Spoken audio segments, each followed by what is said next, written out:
The transport ship landed on Kepler Prime with a soft hiss. Jake Morrison stepped out first, carrying a simple backpack and looking around with wide eyes. The sky was a soft purple color, and two small suns hung in the air like glowing marbles. Behind him came Lisa Martinez, who immediately pulled out her phone to take pictures of everything. Ben Carter followed last, quiet as always, but his eyes missed nothing. "So this is Galactic University," Jake said, whistling low. The buildings stretched up toward the sky like crystal trees, all smooth curves and flowing lines. Nothing had sharp edges or straight corners. Everything looked safe and peaceful. Lisa bounced on her toes. "I can't believe we're actually here. First humans ever to attend classes with aliens." She grinned at her two friends. "Mom's going to flip when she sees these pictures." Ben adjusted his backpack straps. "The gravity feels lighter here," he said. "About 80% of Earth normal, I'd guess." A soft chiming sound filled the air. Jake looked around, confused, until he saw lights dancing in the air near them. The lights formed patterns, moving in waves of blue and green. "Welcome, human students," a voice said, though Jake couldn't see where it came from. "I am Zeph. I speak through this translation device." Jake stared at the dancing lights. "You're Zeph, but you're just dot lights?" The patterns shifted to warmer colors. "I am Varthan. We are crystalline beings. My body is in the dormitory. These lights are how I project myself to move around campus." Lisa stepped closer to the light display. "That's amazing. How do you see things? Do you feel temperature? Oh, this is so cool." Before Zeph could answer, water began forming shapes in the air nearby. It twisted and flowed, creating arms and a face. "I am Quillex," the water being said. "Nereid species. We are aquatic." 6 arms made of flowing water gestured toward them. "Your species is very small. Are all humans so tiny?" Ben looked down at himself. At 6 feet tall, he was the biggest of the 3 humans. "We're actually pretty average size for our people." "Fascinating," said a new voice. This one came from what looked like a walking cloud of green gas inside a clear suit. "I am Vex, an ethereal. Our files say humans come from a death world, but you appear quite fragile. How did such delicate creatures survive on a hostile planet?" Jake laughed. "Delicate? I guess we might look that way compared to you guys." "Come," Zeph's lights pulsed. "Professor Gornith waits to meet you." They walked through the campus together. Everything was so clean and perfect. The paths were made of some smooth material that felt soft under their feet. Plants grew in neat patterns, all safe and gentle looking. Other students floated, glided, or walked past them. Some looked like walking rocks, others like living metal. A few were just balls of energy that hummed as they moved. "Is everyone here from a different planet?" Lisa asked. Quillex's water form rippled. "Of course. The university accepts students from all peaceful species in the galaxy. Each world contributes its knowledge."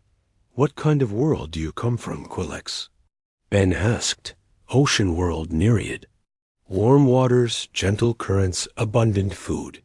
Very safe and stable. Perfect conditions for learning and growth." Quillex's watery face turned toward them. "Your world is listed as a Class 12 death world. Most species cannot survive there, even with protection suits. How is this possible?" Jake shrugged. "I don't. No, it's just home, you know. We grew up there." They entered a large building that felt more like being inside a giant seashell. Everything curved and flowed. Professor Gornith waited for them in a circular room, with soft seating that adjusted to each student's body type. Professor Gornith was tall and covered in green scales. His eyes were large and yellow, and when he spoke, his voice was deep and careful. "Welcome, human students. I am Professor Gornith of the Saurian Republic. I have studied many species, but humans remain a mystery to us. Nice to meet you, Professor, Jake said, reaching out to shake hands. The professor looked confused.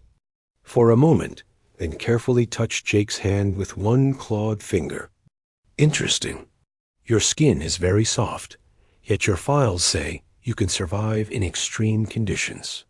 Please sit and tell us about yourselves. Lisa sat down first. I'm Lisa Martinez. I study ocean life on Earth. I love swimming and diving and learning about fish and whales and stuff. The professor's eyes widened.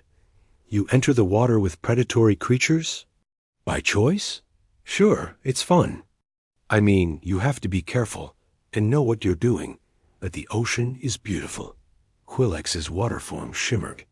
On my world, we have gentle filter feeders and small fish. Nothing dangerous. You swim with actual predators? Well, yeah. Sharks, barracuda, sometimes jellyfish. You just need to understand them and respect them.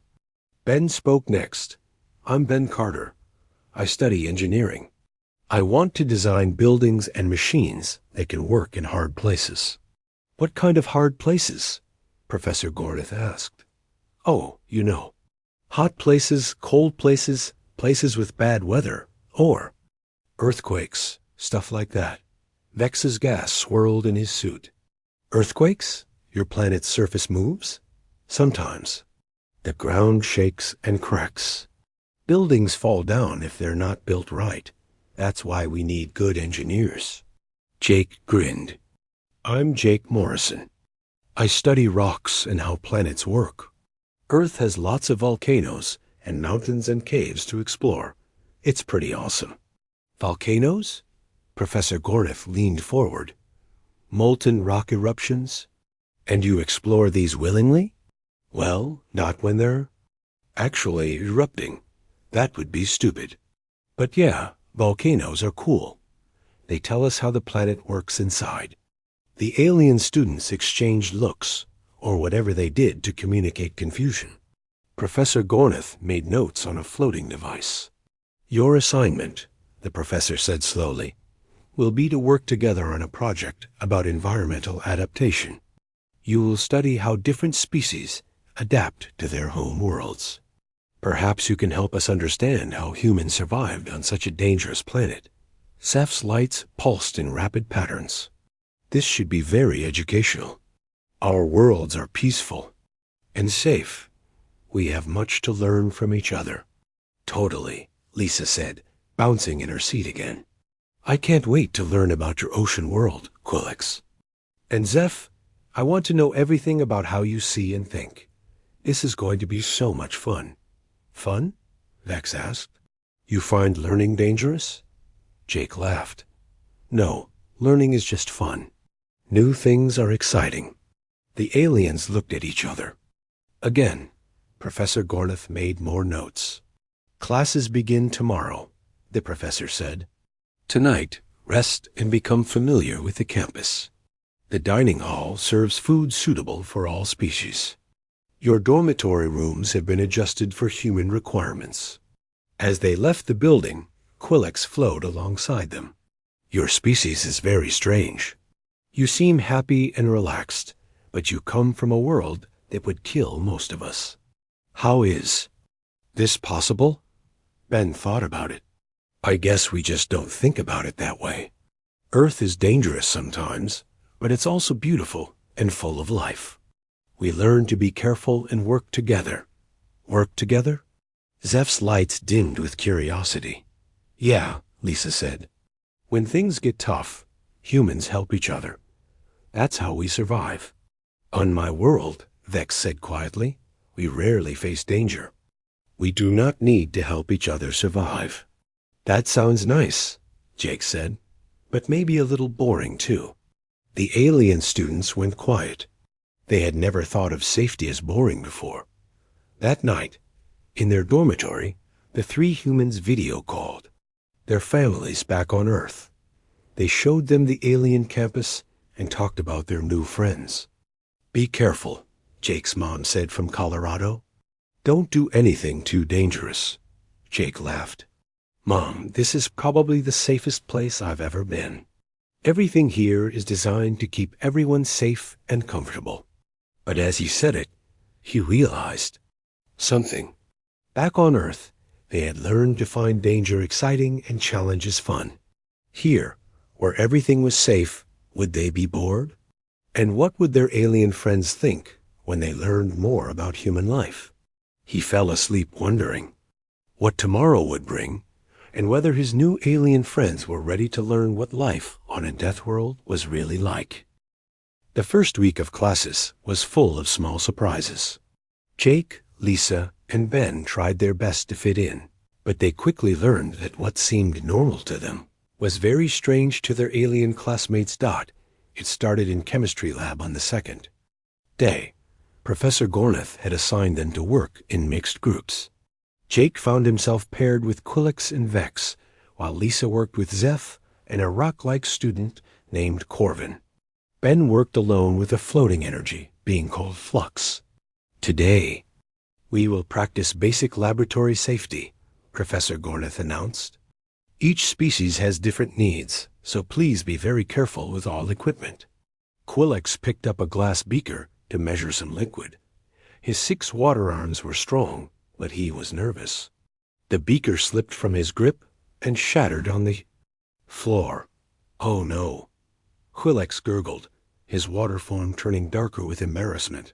I have broken the equipment. This is terrible. Hey, no worries, Jake said, kneeling down to pick up the glass pieces. Happens to everyone. Vex's gas swirled rapidly in his suit. Stop. Do not touch those sharp fragments with your bare flesh. You will be injured. Jake looked up, confused, holding several pieces of broken glass. What? This? It's just glass. See? He carefully picked up the rest of the pieces and dropped them in the disposal unit. No big deal. Quillix stared at Jake's hands. But the sharp edges, they could cut your soft skin. I mean, yeah, if I grabbed them wrong or squeezed hard, but you just have to be careful. Jake showed them his hands. See? No cuts. Vex made a sound like wind through metal. On my homeworld, any sharp object is considered extremely dangerous. We must use special tools to handle them. Really? Jake asked. How do you eat? Or build things? We do not eat solid food.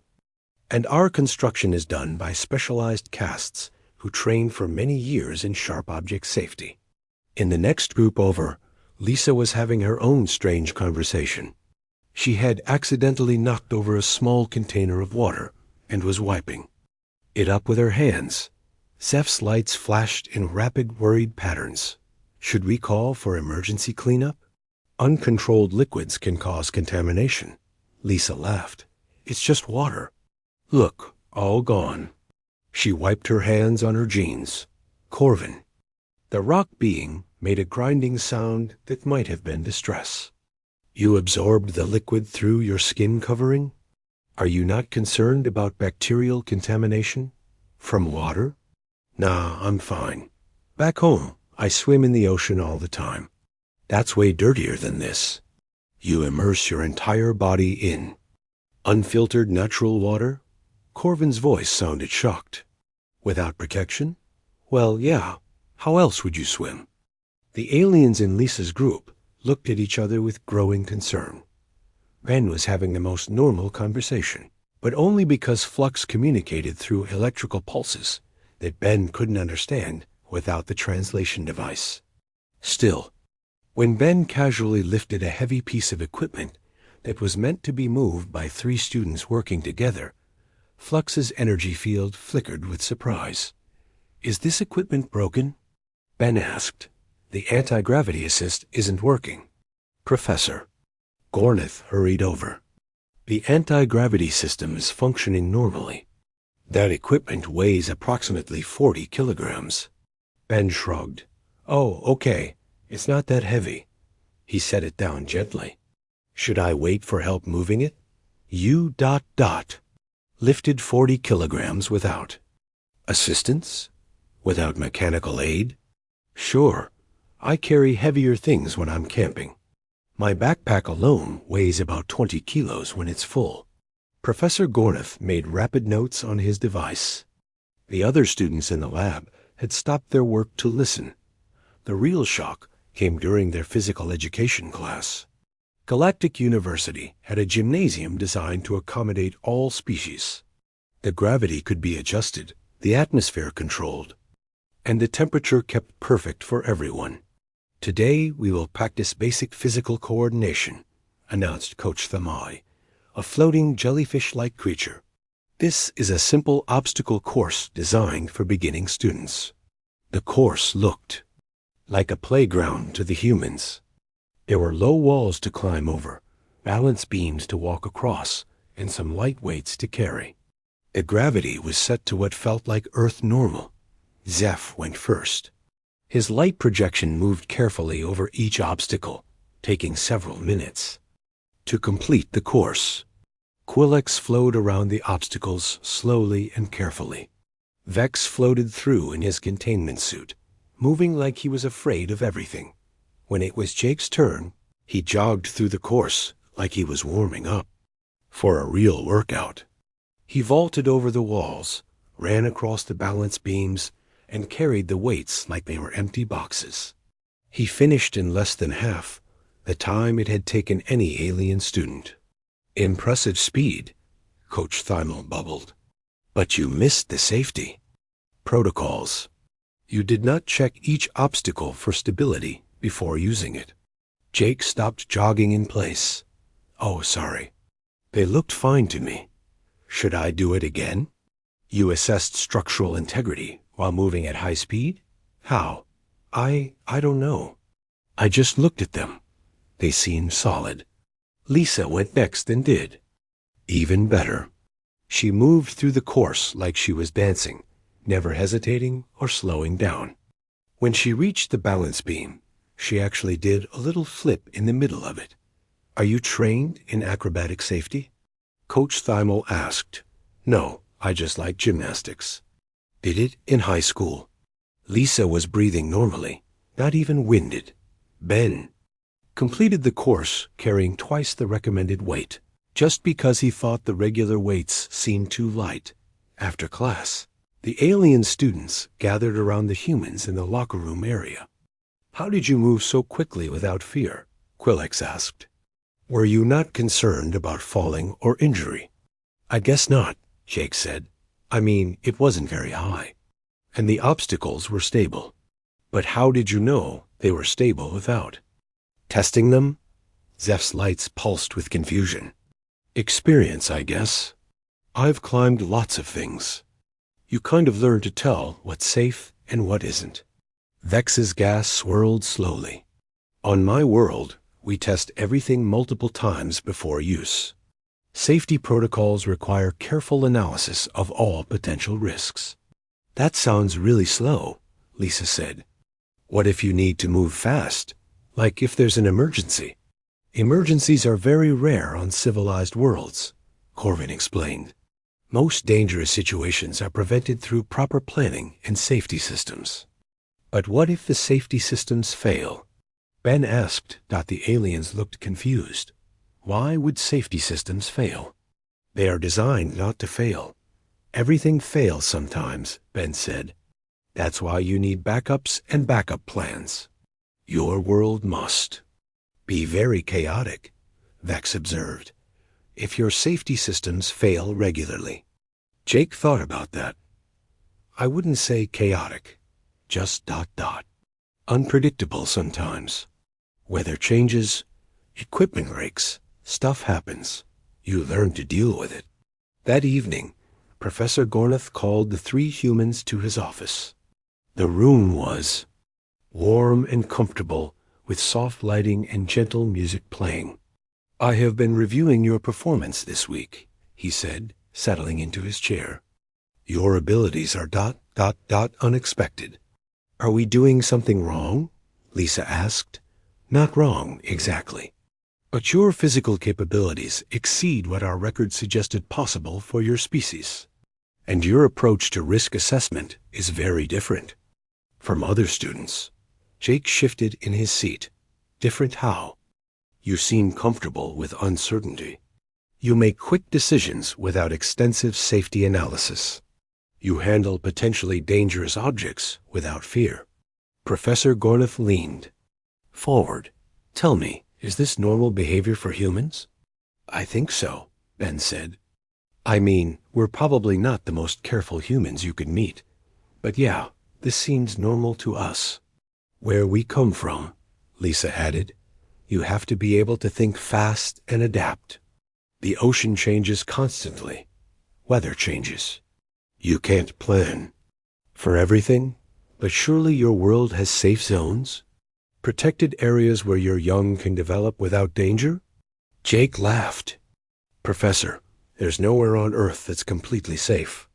Even the safest places have weather, earthquakes, or something.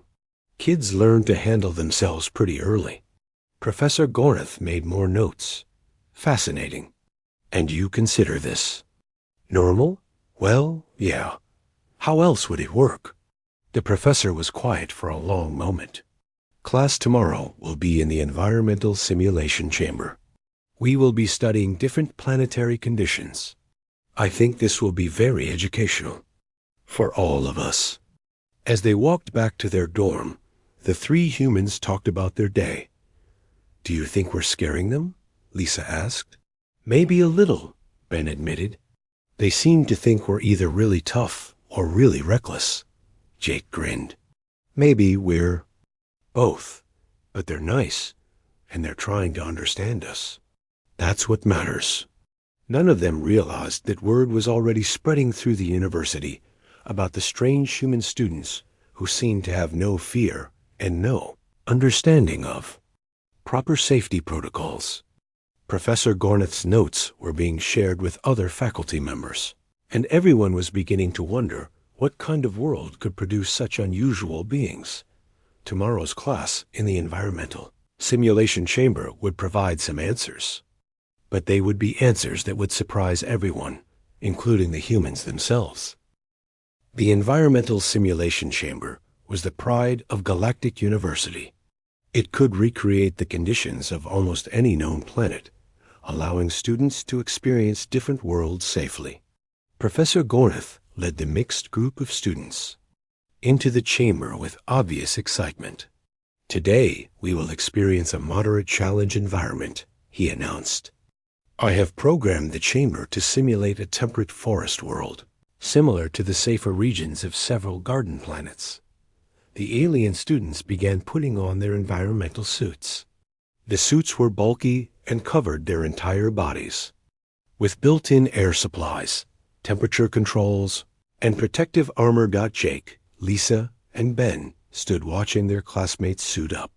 They wore simple clothes, jeans, and t-shirts, like they were going for a walk in the park. Where are your environmental suits?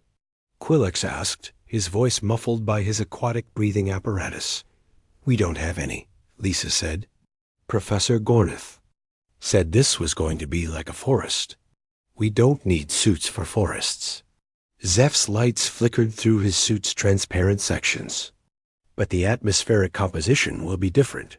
The temperature will not be controlled. There may be dangerous plants or contaminated soil. Ben looked confused. How dangerous can plants be? And dirt is just dirt. Vex's gas swirled nervously. In his containment suit, many plants produce toxic chemicals for defense. Soil can contain harmful microorganisms. Without proper protection, exposure could cause illness or death.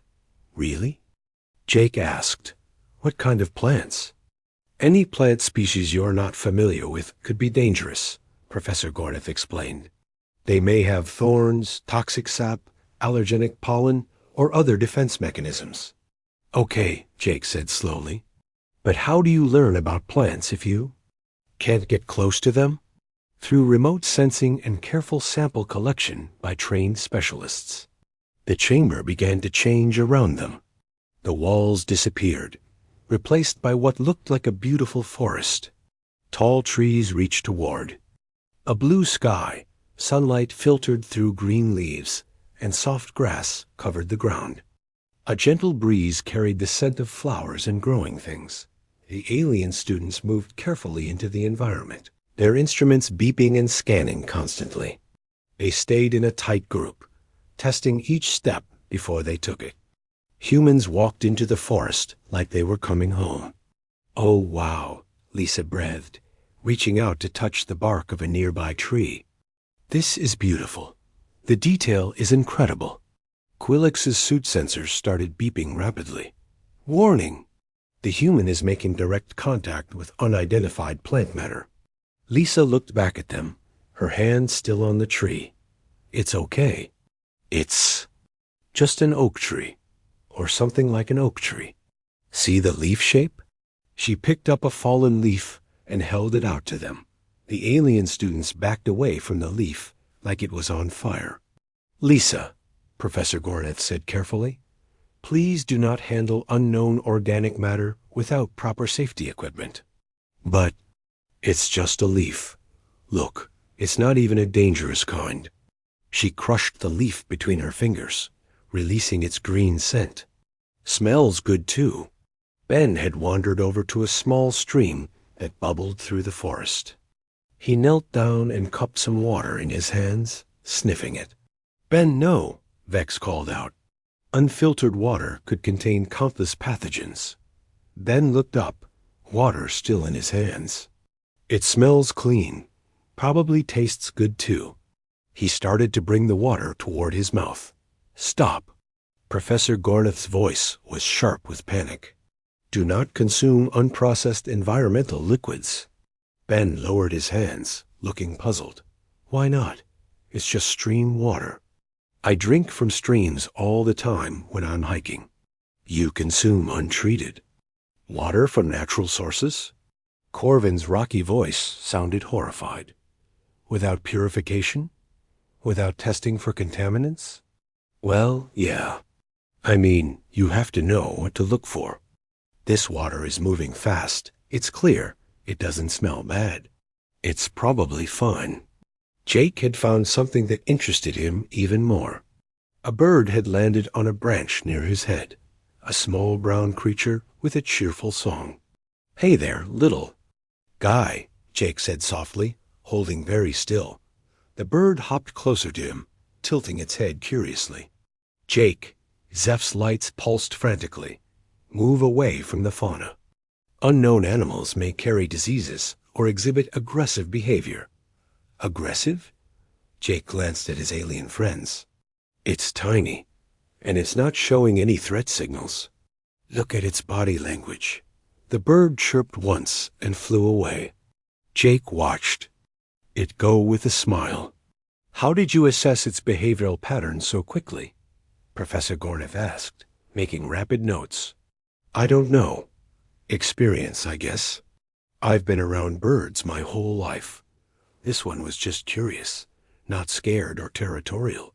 Lisa had found a patch of wildflowers and was kneeling among them, examining their structure. "These are so pretty. They're like a mix between daisies and sunflowers." "Lisa," Quillix called, "you are surrounded by plants with unknown chemical properties. They're just flowers. Look, bees are visiting them, so they're probably not toxic."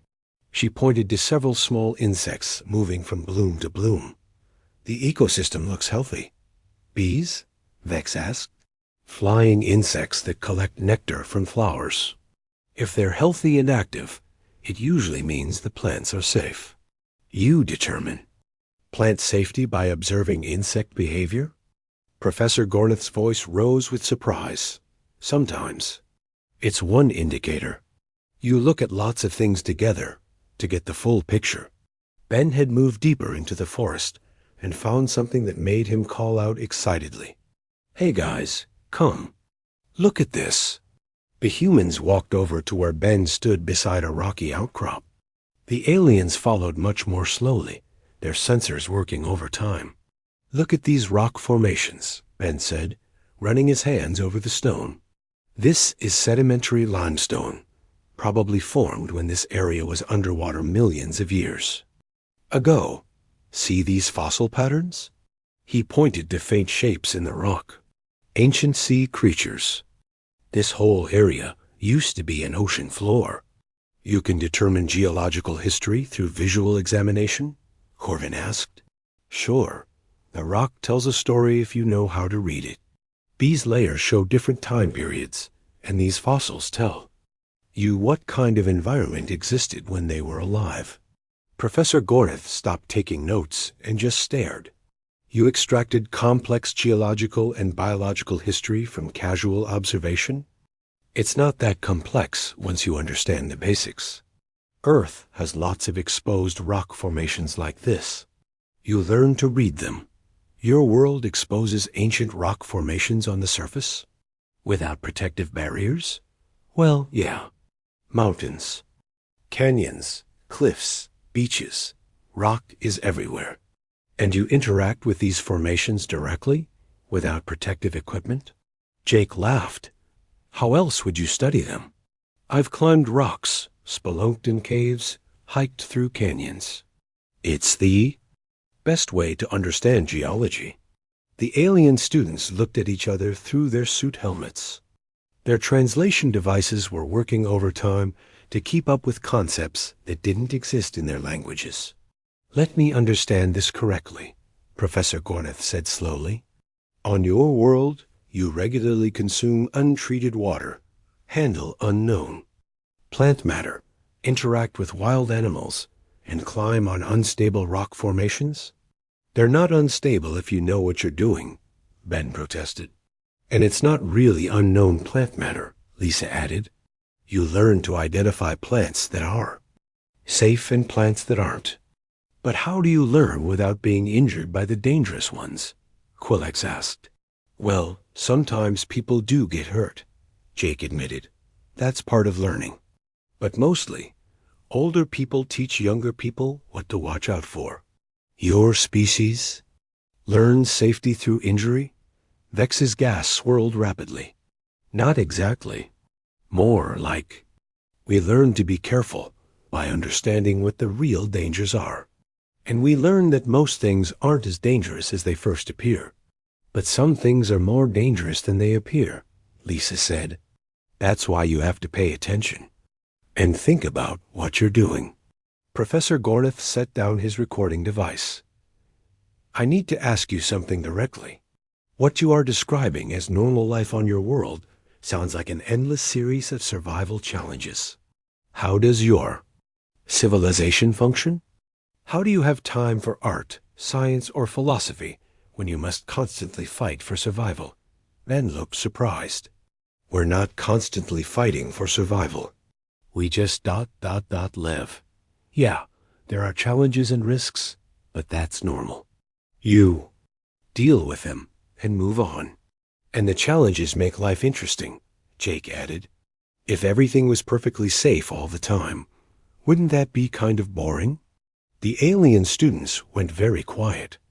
Through their suit communication systems, they were having rapid private conversations in their own languages.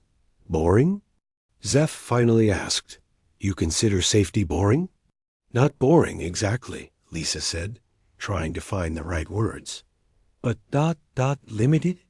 Like if you can't take any risks, you can't discover new things or have adventures. Adventures are good? Corvin asked.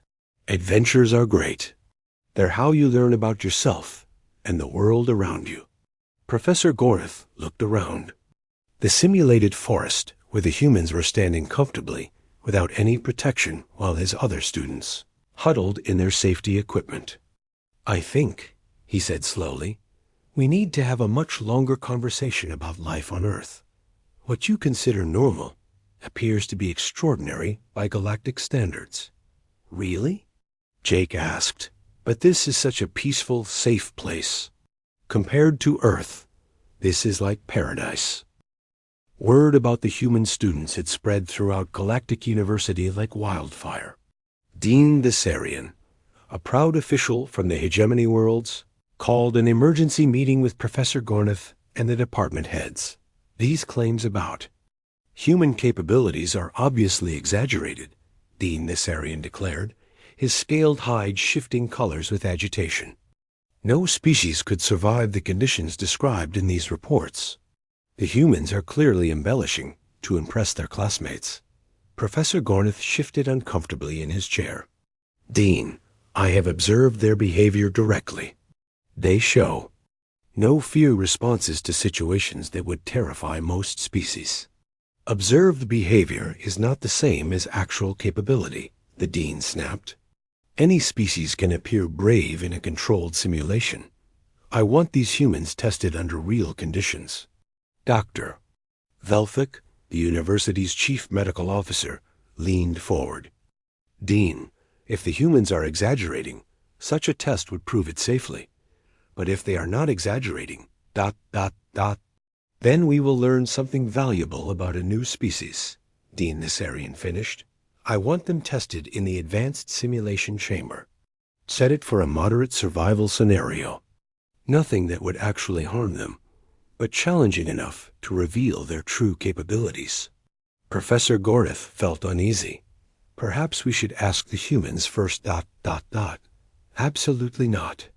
If they know it's a test, they might attempt to show off and hurt themselves.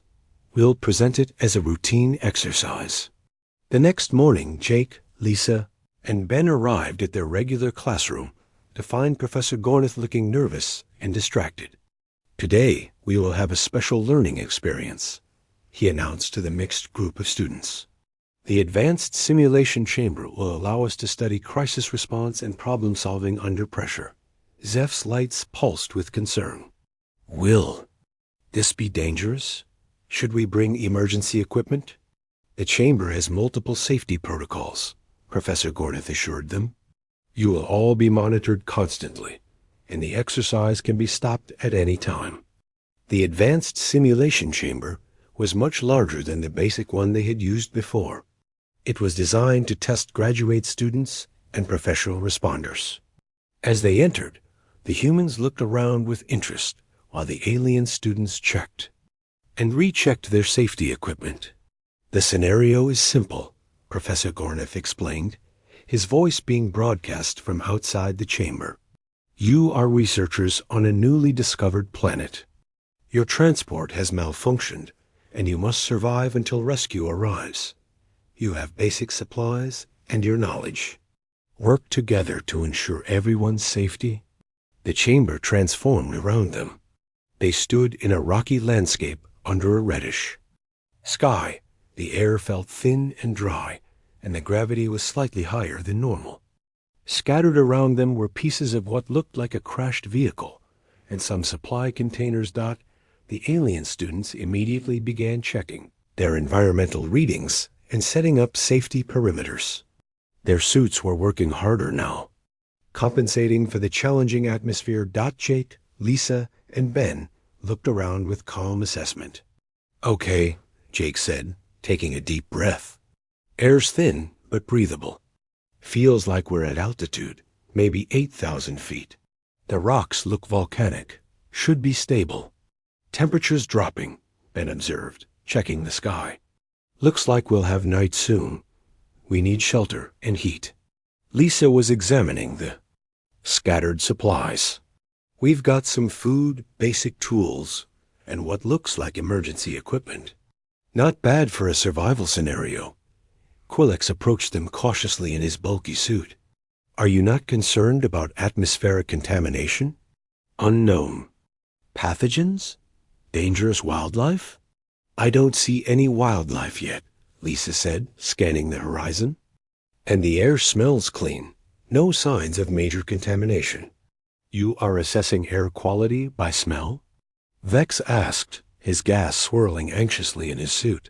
Among other things, your nose can tell you a lot about what's in the air. Meanwhile, Ben had started organizing the scattered supplies. Jake, can you scout for shelter? Lisa, check the water situation? I'll see what we can build with these materials. Got it, Jake said, and started climbing over the rocks to get a better view of the area. In the observation room, Dean Nessarian watched with growing amazement. They separated without discussion? No safety protocols? No group consensus on. Risk assessment? They appear to be operating on instinct, Professor Goreth observed. Each took a role without assignment. Back in the simulation, Jake called down from his perch on a high rock. There's a cave opening about 50 meters north. Looks deep enough for all of us. No signs of animal occupation. How can he determine? Cave safety from external observation? Dr. Velvik muttered Lysa had found a small spring emerging from the rocks. Water source here. Flow looks good. No strange colors or smells. Should be drinkable. She cupped some water and tasted it. Wow. The alien students watched in horror. The human consumed untested water. Dean Nessarian stood up abruptly. Stop the simulation. Wait, Professor Gorneth said. She appears to be fine. Let's see what happens. It's good, Lisa called out. Clean and cold. Probably spring water. From underground. Ben had been rapidly assembling materials from the supply containers. I can build a basic shelter entrance for the cave, and we can make a fire pit for heat and cooking. Fire? Corvin's rocky voice sounded alarmed. Uncontrolled combustion in an unknown environment? Just a small one, Ben said, gathering dry. Materials. We need heat and light. This stuff looks perfect for burning. Suddenly, alarms began blaring throughout the chamber. Red lights flashed on the walls. Emergency protocols activated, a mechanical voice announced. Chamber malfunction detected. Environmental controls failing. Atmospheric integrity compromised.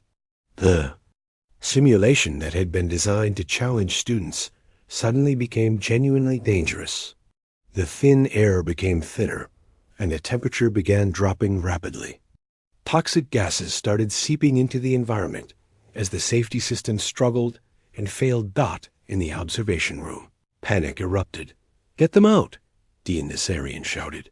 Emergency evacuation now. But the chamber doors had sealed automatically as part of the malfunction. The alien students inside were trapped with failing life support systems and growing environmental hazards. Quillex's suit began beeping urgently. My atmospheric filters are overloading. The contamination levels are beyond safe parameters. Zeph's light projection flickered and dimmed as his remote system struggled with the toxic atmosphere. I am losing connection to my physical form. The interference is too strong. Vex's containment suit started showing warning signs as unknown chemicals attacked its seals. My suit integrity is compromised. I cannot maintain safe isolation. The alien students huddled together, their technology failing around them, fear overcoming their normal calm. But the humans didn't panic. Okay, new plan, Jake called out, jumping down from his rocks. Everyone moved toward the cave. Now. Lisa abandoned her water testing and ran to help Quillex, whose heavy suit was making movement difficult. I've got you. Lean on me. Ben grabbed the most essential supplies and ran toward Zeph, whose light projection was fading fast. Which container has your emergency backup systems? I cannot access my systems, Zeph replied weakly. Then we'll carry you, Ben said simply, scooping up the device that contained Zeph's consciousness. Jake reached Vex, whose suit was visibly deteriorating. We need to get you to clean air. Can your suit hold together for 2 more minutes? I do not know, Vex gasped. Then we move fast. The humans organized the evacuation with swift efficiency. Lisa supported Quillex's weight as they moved toward the cave. Ben carried Zeph's consciousness unit and helped Corvin navigate the rocky terrain with his damaged sensors. Jake stayed with Vex, monitoring his suit status and helping him move Dot in the observation room. The faculty watched in stunned silence as the humans took control of the situation that should have terrified them. They are rescuing the others, Doctor, Velvik whispered. Without protective equipment, in a contaminated environment. How are they functioning? Dean Nessarian asked. The atmospheric readings show conditions that should incapacitate most species. Inside the cave, the humans quickly established a safe zone. Jake used his geological knowledge to assess the cave's air circulation. This goes deep, and there's airflow from below. The contamination shouldn't reach us here. Lisa helped the alien students stabilize their failing equipment. Ben, can you jury-rig something to boost their life support? Ben was already working, combining components from different supply containers. I think so. Give me 5 minutes. Vex, how are you holding up? Jake asked. Vex's voice was weak but amazed. You are saving us. Why are you not afraid? Fear doesn't help right now, Jake said simply. We can be scared later, when everyone's safe. Ben finished his modifications and managed to stabilize the alien students' life support systems. That should hold until rescue arrives. How did you know how to modify our technology? Quillix asked. Basic principles are usually the same. Ben explained. You just have to understand what each system does and work from there. Outside the chamber, emergency crews were working frantically to override the malfunction and open the doors. When they finally succeeded, they found all 6 students safe in the cave, with the humans calmly maintaining the improvised life support systems that had kept their alien classmates alive. Dean Nessarian stood in the chamber entrance. The rescue in the simulation chamber changed everything at Galactic University. News of what the humans had done spread to every department, every dormitory, every faculty meeting. 3 students from a supposed Deathworld had saved their alien. Classmates in conditions that should have killed them all. Dean Nessarian called Professor Gorlith to his office the morning after the incident. The dean looked tired, his usually perfect scales dulled with stress. I have been reviewing the chamber recordings all night, Dean Nessarian said. I need to understand what we witnessed. Those humans functioned in conditions that incapacitated every other species present. Professor Gorlith settled into his chair. They appeared to treat it as a normal emergency response. Normal? The dean's voice rose. There was nothing normal about that situation. The atmospheric contamination alone should have rendered them unconscious within minutes. Perhaps, Professor Gorlith suggested carefully, we should ask them to explain it themselves. An hour later, Jake, Lisa, and Ben sat in Dean Nessarian's office, looking curious but relaxed.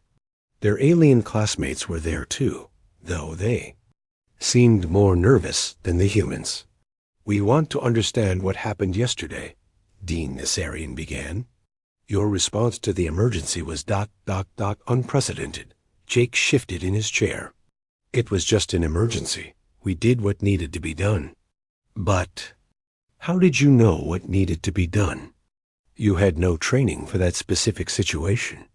Well, no, Lisa said, but it was pretty basic survival stuff. Find shelter, protect the injured, stabilize life support systems. Same principles apply anywhere. Same principles? Quillex's water form rippled with confusion. But the environment was completely foreign to you. Not really, Ben said. High altitude, cold air, rocky terrain, limited resources.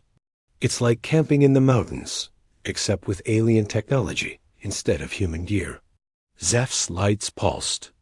Slowly, you compare a life-threatening emergency to recreational activity? I wouldn't call it recreational exactly, Jake laughed. But yeah, it's similar to challenging camping situations we've dealt with before. Dean Nessarian leaned forward. Please explain these challenging camping situations. Oh, you know, Lisa said casually. Bad weather, equipment failure, getting lost, running out of supplies. Stuff that happens when you're hiking or camping in remote areas. And you encounter these situations frequently? Not frequently, Ben said, but often enough that you learn to handle them. It's part of being outdoors. Your species chooses to put itself in dangerous situations for pleasure. Vex asked, his gas swirling with bewilderment. "It's not really about danger," Jake explained. "It's about challenge and adventure, pushing yourself to see what you can do.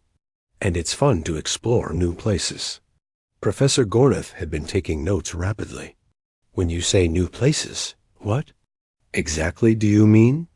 "Mountains, forests, deserts, caves, coral reefs," Lisa counted on her fingers. "Anywhere interesting that you haven't been before. You explore unmapped territories without professional guides?" "Sometimes, or with friends who know the area. But yeah, exploring unknown places is one of the best parts of being outdoors." The alien students and faculty exchanged looks of growing amazement. "Let me ensure I understand," Dean Nessarian said slowly. "On your world, individuals regularly venture into unmapped, potentially dangerous territories with minimal equipment for entertainment?" "Well, when you put it like that, it sounds kind of crazy," Ben admitted. "But it's not unmapped territory. Usually, just places we haven't personally been before." "And what happens when emergencies occur in these remote locations?" "You handle them," Jake said simply. "You use what you have and what you know to solve the problem, without calling for professional assistance. There usually isn't any professional assistance available in remote areas. That's kind of the point. You have to be self-sufficient." Corvin's rocky voice rumbled with confusion. "Your civilization allows untrained individuals to enter hazardous environments without backup support?" "We're not untrained," Lisa protested. "We learn wilderness skills, first aid, navigation, survival techniques. Most outdoor people know the basics. You teach survival skills to civilians?" Dr. Velvik had joined the meeting and now stared at the humans. "As common knowledge? Sure. How else would people be safe outdoors?" "On civilized worlds," Vex explained, "hazardous environments are restricted to trained specialists. Civilians do not enter dangerous areas. But then how do you explore? How do you discover new things?" Jake asked. "Exploration is conducted by professional teams with advanced equipment and extensive safety protocols," Dean Nessarian said. "That sounds really expensive and slow," Ben observed. "What if you just want to see what's over the next hill?" The aliens were quiet for a long moment. "Your species," Professor Gornath said finally, "treats individual exploration and survival as normal activities. You learn these skills as part of growing up." "I guess so," Lisa said. "I mean, not everyone does outdoor stuff. But lots of people camp, hike, swim, climb rocks, things like that. And this is why you could function yesterday when our safety systems failed," Dean Nessarian said, understanding dawning in his voice. "You have been preparing for equipment failure and environmental challenges your entire lives." "We weren't really preparing for anything," Jake said. "We were just having fun outdoors. But in doing so, you developed capabilities that we consider superhuman." "Superhuman?" Ben laughed. "Dude, we're just regular people. There are lots of humans way tougher and more skilled than us." This statement caused another long silence. "There are humans more capable than you?" Quillex asked quietly. "Oh yeah. We're just college kids. There are people who climb the highest mountains, explore the deepest caves, cross deserts and oceans. Professional athletes, military people, extreme sports athletes. They make us look like beginners." Zeph's lights flickered rapidly. "Your species has individuals who exceed even your already extraordinary capabilities." "I wouldn't call our capabilities extraordinary," Lisa said. "We just grew up on Earth. You adapt to your environment." Professor Gornath set down his recording device and looked directly at the humans. "I need to ask you something important. Do you realize that what you consider normal human behavior appears impossible to every other known species in the galaxy?" The three humans looked at each other, surprised. "Really?" Jake asked. "But you guys are so advanced." You have space travel. Amazing technology, this incredible university. Our advancement comes from safety and specialization, Dean Nessarian explained. We develop sophisticated systems to protect ourselves from environmental challenges. You develop sophisticated capabilities to meet those challenges directly. Both approaches work, Ben said diplomatically. Yes, but your approach creates individuals who can function when systems fail. Our approach creates individuals who are helpless when systems fail. That's not necessarily bad, Lisa said. Your systems are really good. They probably don't fail very often. But they can fail, Vex said quietly. As we learned yesterday, and when they did, we were helpless. You saved us. We helped each other, Jake corrected. That's what you do in emergencies. Is that another human trait? Professor Gornath asked. Helping others in danger, even at risk to yourselves? I guess. I mean, wouldn't anyone do that? No, Dean Nessarian said simply. Most species prioritize self-preservation. Risking yourself for others is not a universal trait. But that's terrible, Lisa said, looking distressed. You have to help people who are in trouble. Why? Corvin asked, genuinely curious. Because they need help. And if everyone helps each other, everyone is safer and stronger. This is another adaptation to your dangerous world, Professor Gornath realized. Cooperation in the face of threat increases survival for the group. Maybe, Ben said. Or maybe.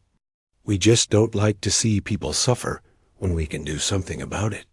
Over the following weeks, the story of the human students spread beyond Galactic University. Scientific journals published papers about human adaptability. News networks interviewed xenobiologists about Deathworld survivors. University enrollment applications from other human students increased dramatically. Jake, Lisa, and Ben found themselves minor celebrities, invited to speak at conferences and give demonstrations. They were always surprised by the attention. We're just normal people, Jake insisted during one interview. There are 7 billion humans on Earth. We're not special. That, the interviewer replied, is exactly what makes you extraordinary. The semester continued, and the alien students gradually adapted to having humans as classmates. They learned to appreciate the human tendency to solve problems creatively and help others instinctively. The humans, in turn, gained a deep appreciation for the peaceful, safe civilization their alien friends had built. But the most important change was in understanding. The aliens finally comprehended why Earth was classified as a death world, and why that classification wasn't an insult, but a simple fact. The humans began to understand how remarkable their own normal lives appeared to species that had never faced the daily challenges of a dynamic, unpredictable planet. When the time came for their final project presentation, the 6 students had become true friends. They presented their research together, Understanding Deathworld Survivors, a study in human resilience and adaptation.